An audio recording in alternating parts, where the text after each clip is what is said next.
Hello, my name is Kyle Martin. I'm an emergency nurse practitioner here in Dallas, Texas. Today I'm going to talk about mRNA vaccines, specifically the COVID-19 vaccine that Pfizer just released. And 4 days ago they published their results here in the New England Journal of Medicine. We'll break that down. The purpose of vaccination is to prevent disease and all the harm that comes along with it. Historically, vaccines have been three different types. You'd have a vaccine made from a weakened pathogen, a vaccine made from an inactivated or dead pathogen, or part of a pathogen. This is also called an antigen.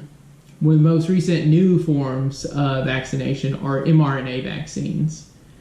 mRNA vaccines work by teaching your body to make proteins or pieces of proteins that are found on the pathogens. So for example, for SARS-CoV-2, or the virus that causes COVID-19, this mRNA is made in the lab. It's loaded into a syringe and is injected into your arm.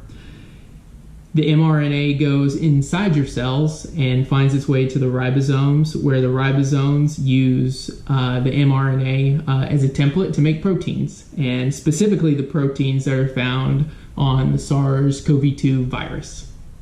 From then, your body takes over, finds the proteins, and starts making immunity towards them.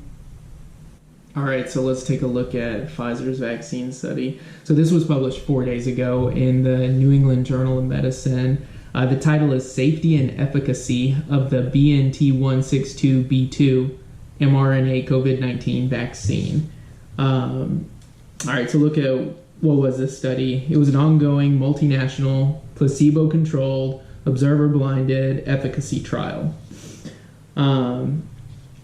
Let's see what they looked at. They did 43,548 participants went under randomization, and so of those participants, they split them in two. 21,720 got the vaccine, and the rest did not. They got placebo. And let's see what kind of people they looked at. So these are the demographics. They looked across men and women, white, black, Asian, Native American, multiracial. And the countries that they did this study in was Argentina, Brazil, South Africa, and the United States. Let's look at their statistical analysis. So they were looking at two groups. They used a Bayesian beta binomial model. That's a fancy way of looking at dichotomous data, or two groups of data, and comparing the two. So one group got an intervention, the other got placebo. And let's see what the results were. So after a 2-dose regimen of the COVID-19 vaccine given 21 days apart, it was found to be 95% effective at preventing COVID-19. So the side effects of the vaccine, people, of course, they got a shot in their arm, so they felt arm pain. On the day after the vaccine, people felt fatigue, and in some cases, some really bad fatigue. So whenever it's your turn to get the vaccine, maybe schedule a day off after the day after you get it. So something important to note, the limitations of this study, they did not look at pregnant women, and this study only looked at people older than 16. So children were not evaluated, or people who were immunosuppressed. So people with HIV were not evaluated in this. And something important to note about their statistical analysis,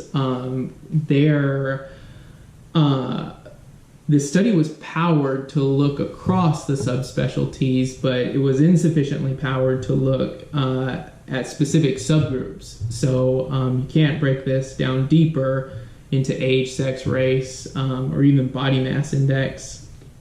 All right, so what have we learned? We've learned that this vaccine is safe and effective, and the side effects are very minimal. What we also know is that getting sick with COVID-19 is not safe. You're not effective when you have it, and the side effects of actually having the disease are far worse than the side effects of the vaccine.